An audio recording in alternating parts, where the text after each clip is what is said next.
Welcome, traveler. Tonight, you're stepping into the shoes of a longship builder in a Viking fjord. The scent of pine resin and damp earth is the first thing that greets you.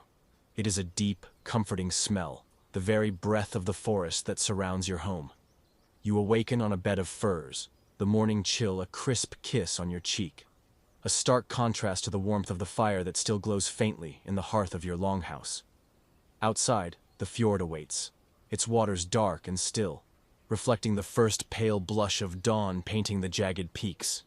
You are a shipwright, one of the honored few whose hands shape the very vessels that define your people. Your days are dictated by the rhythm of wood and water, by the slow, deliberate dance of creation. There is no rush in your work, only the patient pursuit of perfection, for a longship is more than just planks and nails. It is a living thing, a lifeline to the wider world, a swift hunter, a sturdy bearer of goods, and sometimes a silent transport to adventure. As you rise, the quiet creak of the wooden floorboards underfoot is a familiar sound. You pull on your thick wool tunic and leather breeches, feeling the rough texture of the fabric against your skin.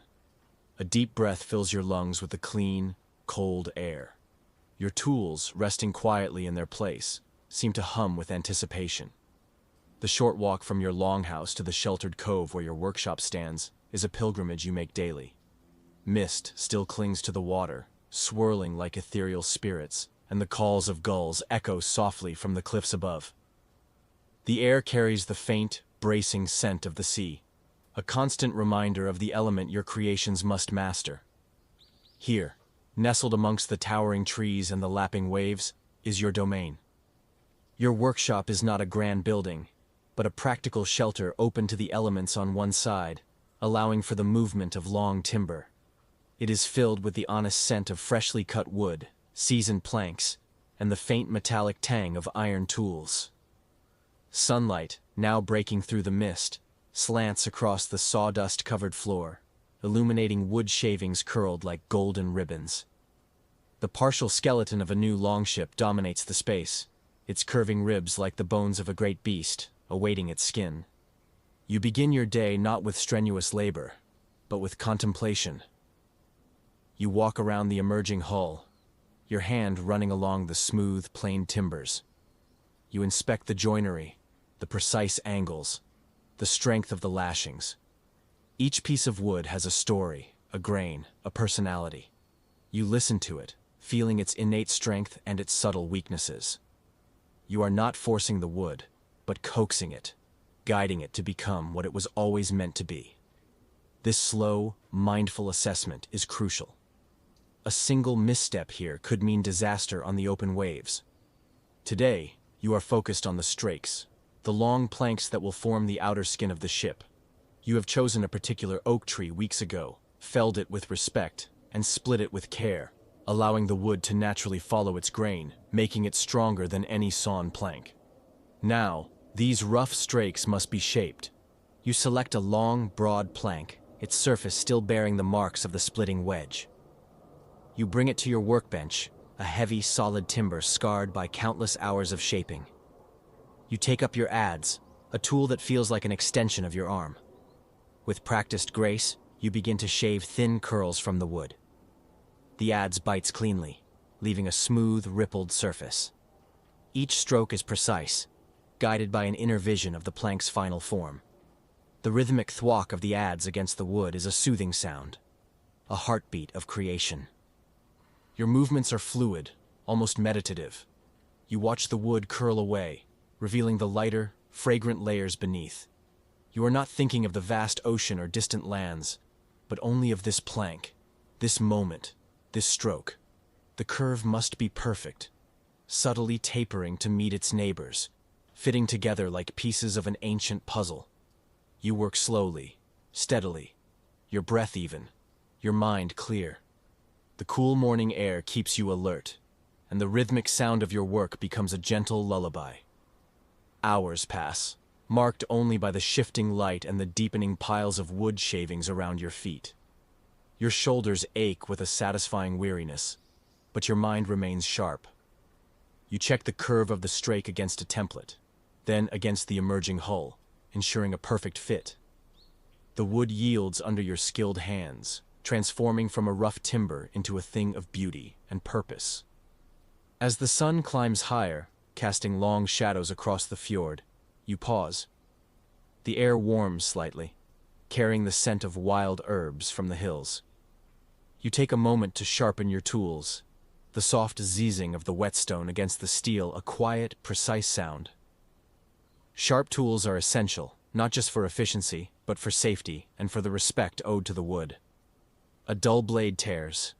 A sharp blade cuts cleanly, preserving the integrity of the grain. The next task is to bend the strakes.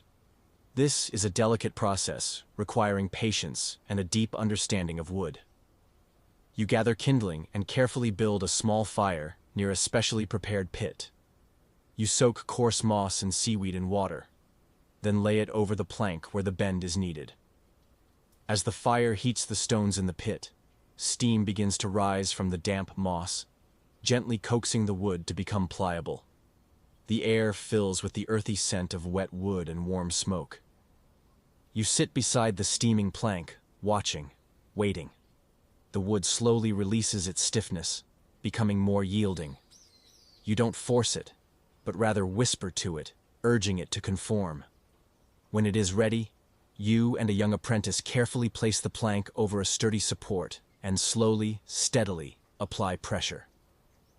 The wood groans softly, a deep, resonant sound, but it does not crack. It bends, slowly, gracefully, into the required curve. The scent of hot wood fills the air, a rich, resinous aroma. This is the magic of your craft, turning rigid timber into flowing lines.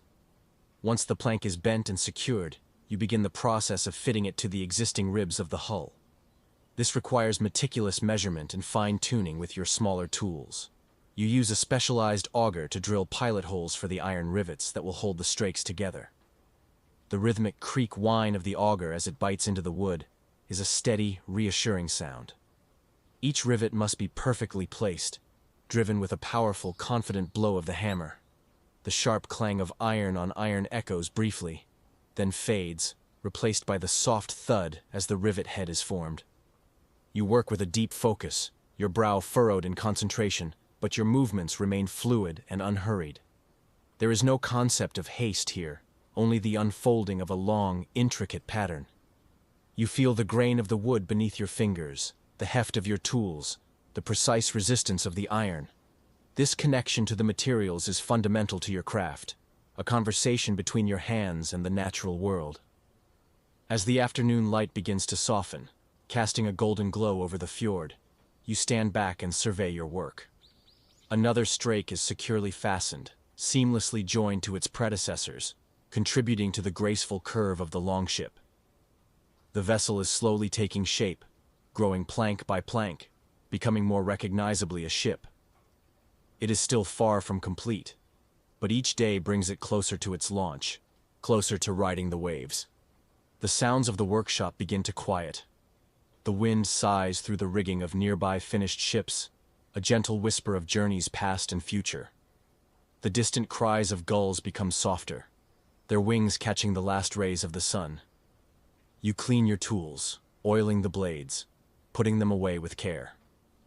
Each tool is an old friend, a partner in creation, and deserves reverence. You walk to the edge of the cove, gazing out at the fjord. The water is calm, reflecting the deepening colors of the evening sky.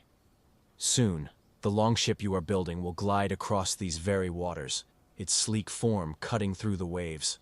You imagine the feel of the deck beneath your feet, the salt spray on your face, the wind filling the square sail. It is a powerful vision, but for now, the quiet satisfaction of the day's work is enough. As twilight descends, you return to your longhouse. The aroma of a simmering stew greets you, a warm welcome after a day spent with wood and water. You will share a simple meal with your family, recount the day's progress, and perhaps listen to tales of the sea from those who have sailed your creations. But as you prepare for sleep, your mind will return to the Longship, to the next plank, the next rivet, the next curve that will bring it closer to life. The rhythm of the waves outside the fjord will be a gentle lullaby, and the scent of pine and sea will carry you into a deep and peaceful slumber. dreaming of the majestic vessels that only your skilled hands can build.